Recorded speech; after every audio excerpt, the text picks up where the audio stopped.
श्री स्वामी समर्थ सगळ्यांना। आता उद्यापासून पहिला श्रावणी सोमवार आहे। तर श्रावण महिन्यात पूजा कशी करायची किंवा त्याची संपूर्ण विधी या सोप्या पद्धतीने तुम्हाला सांगणार आहे।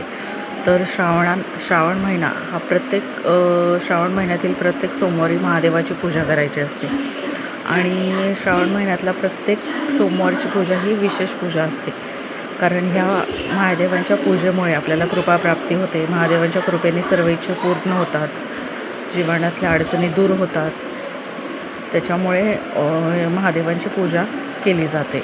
तर श्रावण महिना हा महादेवांचा अत्यंत प्रिय महिना समजला जातो, कारण का ह्या काळात महादेवांची पूजा करण्याचं एक विशेष महत्त्व मानलं जातं आणि श्रावण महिन्यातील प्रत्येक सोमवारी महादेवाची विशेष पूजा केल्यामुळे किंवा व्रत केल्यामुळे महादेव प्रसन्न होतात, तसंच इच्छित फळ प्रदान करतात असंही मानलं जातं।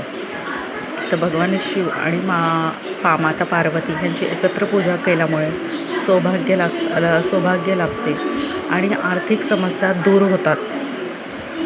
तर पूजाविधी कशी आहे, तर श्रावणी सोमवारी सकाळी लवकर उठावं, आपलं नित्यकर्म आटपून स्नान करावं, नंतर गंगाजल किंवा एखादं पवित्र नदीचं पाणी घरात शिंपडावं, त्यानंतर व्रताचा संकल्प करावा, श्रावण सोमवारी उपवास करावा, देवघर स्वच्छ करावं, देवाची पूजा करावी, नंतर ताम्हाणा शंकराची पिंड ठेवावी, शिवलिंगावर जल किंवा गाईच्या दुधाने अभिषेक करावा, त्यानंतर महादेवांचं अत्यंत प्रिय असलेली पांढरी फुलं किंवा अक्षता, कुंकू, बेलाची पानं, धतुरा अर्पण करावा, महादेवांसमोर दिवा लावायचा, पूजा करताना ओम महाशिवाय सोमाय नमः किंवा ओम नमः शिवाय ह्या मंत्राचा जप करावा। शिवलिंगावर त्या दिवसाप्रमाणे मूठ अर्पण करायचे असते आणि मूठ अर्पण करताना आपण शिवमूठ अर्पण करताना एक बोलायचं असतं की शिवा शिवा महादेवा माझी शिवा मोठी ईश्वरा देवा, सासू ससरा दिरा भावा नंदा जावा, भ्रतारा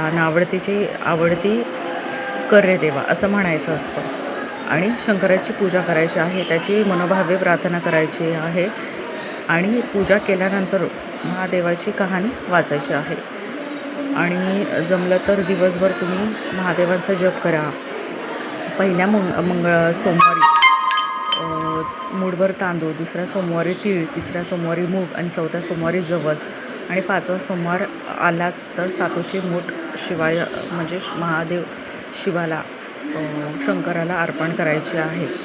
आणि तुम्हाला शक्य असेल तर तुम्ही जास्तीत जास्त अन्नदान करा, गरजूंना मदत करा किंवा कोणाला गरज असेल त्यांची मदत करा, महादेवांची पूजा करा, संध्याकाळी पूजा आरती करून महादेवांना प्रसाद दाखवा आणि त्याच्यानंतरून उपवास जो आहे आपण दिवसभराचा धरलेला तो सोडायचा आहे।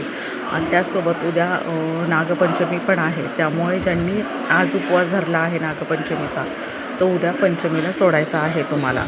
तर दोन्ही पूजा तुम्ही महादेवांची पूजा आणि नागपंचमी असल्यामुळे नागदेवाची पूजा ही तुम्ही उद्या एकाच दिवशी केली तरी चालेल आणि तुम्हाला शक्य असल्यास दिवसभर नागदेवाची आणि महादेवांची उपासना करा, त्यांचा मंत्र म्हणा किंवा त्यांच्या मंत्राचा जाप केला तर अतिशय उत्तम आहे। तुम्हाला जर ही थोडक्यात मी माहिती दिली आहे, तुम्हाला जर माझा व्हिडिओ आवडला असेल तर लाईक, शेअर आणि कमेंट करा, जास्तीत जास्त सबस्क्राईब करा। धन्यवाद।